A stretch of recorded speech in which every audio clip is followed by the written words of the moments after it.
सभा में उपस्थित सभी साधर्मी भाइयों एवं बहनों,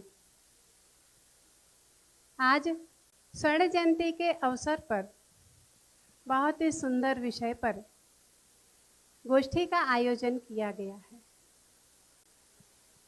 जिनके तत्व में हम सांस ले रहे हैं, ऐसे पूज्य गुरुदेव श्री कान्जी स्वामी। कान्जी स्वामी एक ऐसे व्यक्तित्व का नाम है जिन्होंने अपनी कलम से एक शब्द भी नहीं लिखा, एक शब्द भी नहीं लिख करके अपने उपदेशों से एक आध्यात्मिक क्रांति का शंखनाद कर दिया। ऐसे महापुरुष के ऊपर हम संगोष्ठी का आयोजन कर रहे हैं। पूज्य गुरुदेव श्री कान्जी स्वामी का व्यक्तित्व असाधारण है। उन्होंने सनातन सच्चे जैन धर्म से दूर रह करके जन्म लिया है, परंतु दूर रह करके जन्म तो लिया है, उन्होंने सच्चे जैन धर्म को अंगीकार किया। अंगीकार ही नहीं किया, बल्कि उस धर्म सनातन सत्य धर्म का ऐसा प्रचार प्रसार किया है कि असत्य का कागजी महल उन्होंने ध्वस्त कर दिया है। पूज्य गुरुदेव श्री कहते थे कि जैन धर्म कोई संप्रदाय या बाड़ा नहीं है, ये तो वस्तु स्वभाव का धर्म है। इस जैन धर्म की अन्य धर्म से तुलना करना रेशम और टाट के संबंध जैसा है। जब मैंने पूज्य गुरुदेव श्री के प्रवचन साहित्य के ऊपर 2005 में मेरी पीएचडी अवार्ड हुई थी, 2000 से लेकर 2005 तक मैंने पूज्य गुरुदेव श्री के ऊपर कार्य किया था। और 2005 में मैंने अपनी एक कृति बाबूजी को दी, कोटा में युगल जी बाबूजी को। और जब मैं दोबारा 2009 में बाबूजी से मिली, तब बाबूजी ने कहा था कि बहुत सुंदर कृति है तुम्हारी, पूरी पढ़ी है, पर कभी भी ये मत सोचना कि जैन धर्म का हम अन्य धर्मों से तुलनात्मक अध्ययन करें। ऐसा जैन धर्म सर्वोत्कृष्ट धर्म है कि उसके अन्य धर्म से तुलना हो ही नहीं सकती है। मैं संक्षेप में बताना चाहूंगी कि कान्जी स्वामी के प्रवचन साहित्य के ऊपर मैंने पीएचडी की। सभी को पता ही होगा कि पीएचडी उनके ऊपर होती है जिनका कुछ साहित्य होता है, परंतु गुरुदेव श्री ने तो ओम शब्द के अलावा एक अक्षर भी नहीं लिखा। तो मुझे बहुत लगभग 6 महीने हमारे गाइड और यूनिवर्सिटी को हमें संतुष्ट करने में लग गए कि उनका एक शब्द लिखा हुआ नहीं है, परंतु उनके उपदेशों में सब कुछ समाहित है। व्यक्ति संसार से मुक्ति की ओर दौड़ लगा सकता है, ऐसा तत्व उनमें समाहित है। तब जाकर के हमको रजिस्ट्रेशन मिला।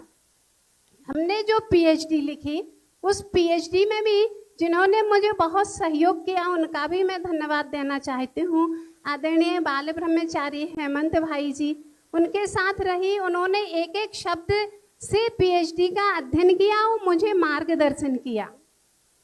बाल ब्रह्मचारी सुमत प्रकाश जी भाई साहब, उनके साथ मुझे लगभग 2 बार 1 महीने खनिया थाना में रहना पड़ा और उनके साथ मैंने पूरा पहला अध्याय कान्जी स्वामी का जो व्यक्तित्व है वो उनके साथ लिख करके पूरा किया। पंडित देवेंद्र जी भाई साहब बिजौलिया वाले हैं, उनके साथ मैं 2 बार बिजौलिया में रही और वो मुझे 15-16 घंटे एक दिन में कि नहीं मेरे पास आए हो तो 15-16 घंटे तो तुमको अध्ययन करना ही पड़ेगा। और वो बताते थे इस पुस्तक में इस पेज पर ये लिखा है, इसमें ये लिखा है, इसमें ये लिखा है। और गोविंद राम जी, पंडित गोविंद राम जी खड़ेरी वाले थे, उनके साथ हमने वैसे तो मुझे सभी विद्वानों का मार्गदर्शन मिला है, पर इन 4 लोगों का मुझे मुख्य रूप से मार्गदर्शन मिला है।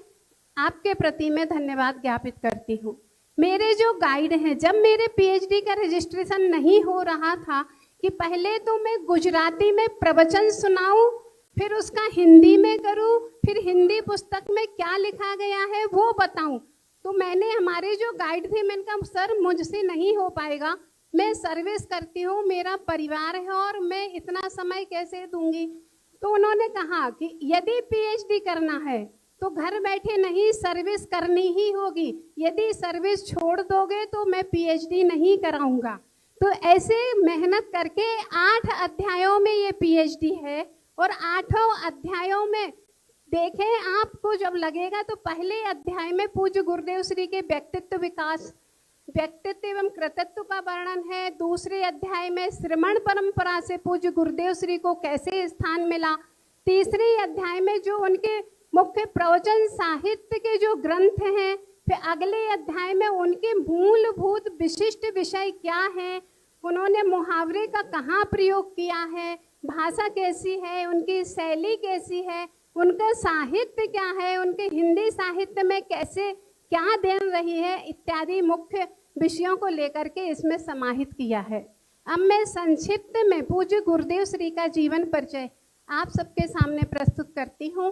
पूज्य गुरुदेव श्री कांजी स्वामी का जन्म सन 1889 1889 21 अप्रैल बैसाख सुदी दोज रविवार के दिन उमराला में हुआ था।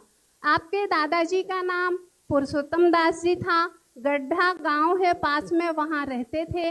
पिताजी का नाम मोती चंद जी था। माँ का नाम उजम्बाबाई था। वो उमराला में रहते थे।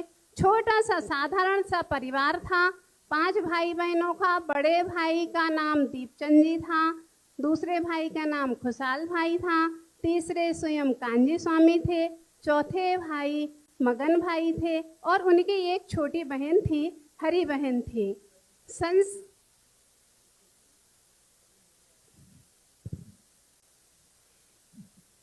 बुद्धि कौशल के परिचायक थे पूज्य गुरुदेव श्री। बचपन में ही पता चला। कैसे पता चला? कि वो धूलीशाला में पढ़ते थे, और धूलीशाला में सबसे पहले दिन शिक्षक ने ये पाठ पढ़ाया कि सिद्धो वर्ण समन्वय, अर्थात क्या कि वर्ण उच्चारण की परंपरा स्वयं सिद्ध है, और गुरुदेव श्री ने वो तुरंत ही याद कर लिया। इससे इनकी मेधावी प्रतिभा का पता चलता है। वैराग्य के ऐसे प्रसंग उनके जीवन में आए कि जब वो 13 वर्ष के थे तो उनकी माँ का देहांत हो गया। जब वो 17 वर्ष के हुए तो पिताजी शांत हो गए, और फिर उनको इधर उधर बहुत भटकना पड़ा। उनके गहरे अभ्यास की रुचि उनको तब लगी जब एक संस्कृत के अध्यापक ने उनको संस्कृत पढ़ाने का कार्य प्रारंभ किया। तो गुरुदेव ने शिक्षक से पूछा कि 10 अष्ठाणा बराबर क्या होता है? 10 धन 8 बराबर 18, या 10 गुणित 8 बराबर 80। तो शिक्षक ने उत्तर दिया कि मैं नहीं जानता, शास्त्रानुसार जो अर्थ हो वह समझ लेना। इससे गुरुदेव श्री को लगा कि मातृभाषा ज्ञान ही सच्चा ज्ञान नहीं है, इसके लिए मुझे शास्त्र का बहुत बहुत गहरा अभ्यास करना पड़ेगा, तभी हमारा जीवन सार्थक होगा। इसके आगे पूज्य गुरुदेव श्री के ऊपर नाटकों का बहुत प्रभाव पड़ा। कहते ना किसी के ऊपर किसी का प्रभाव पड़ता है। तो पालेज में भर्तहरि नाटक गुरुदेव श्री ने देखा, भड़ोच में मीराबाई नाटक देखा, भावनगर में भक्त ध्रुव देखा, और बड़ौदा में अनुसुईया नाटक देखा। पहले ऐसा होता था कि नाटक देखने जाते तो टिकट लेते समय एक किताब भी मिलती थी, और वो गुरुदेव श्री वो खरीद लेते थे और उसको पढ़ते थे। वो वैराग्य उनके अंदर से उमड़ता था। वही पद्धति आज प्रचलित है कि प्रत्येक साधर्मी जनों के हाथों में ग्रंथ रहता है, ताकि उसके प्रत्येक अर्थ को समझ सकें।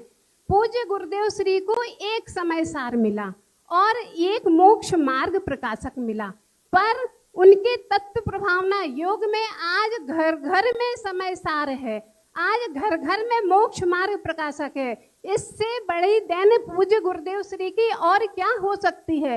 गुरुदेव श्री ने तो हमें अध्यात्म के ताले की चाबी ही दे दी है, अध्यात्म हमारे सामने खोल के रख दिया है। एक शतक पहले तो लोगों की दृष्टि में जो अध्यात्म था वह मात्र दर्शन का विषय था, कि लोग उसके दर्शन ही करते थे, पर पूज्य गुरुदेव श्री ने तो उसका विवेचन किया है। विवेचन ही नहीं किया है, हमारी राष्ट्रभाषा में जो उनके मत परिवर्तन में निमित्त समय सार जैसा ग्रंथ था, इसको उजागर कर दिया है। इसीलिए तो पूज्य गुरुदेव श्री के युग को, जो अभी का युग है, वह स्वर्ण युग के नाम से कहा जाता है। पूज्य गुरुदेव श्री के उद्घाटित तत्व को हम आत्मसात करें और मुक्ति की ओर बढ़ें, ऐसी हमारी मंगल कामना है। जय जिनेंद्र।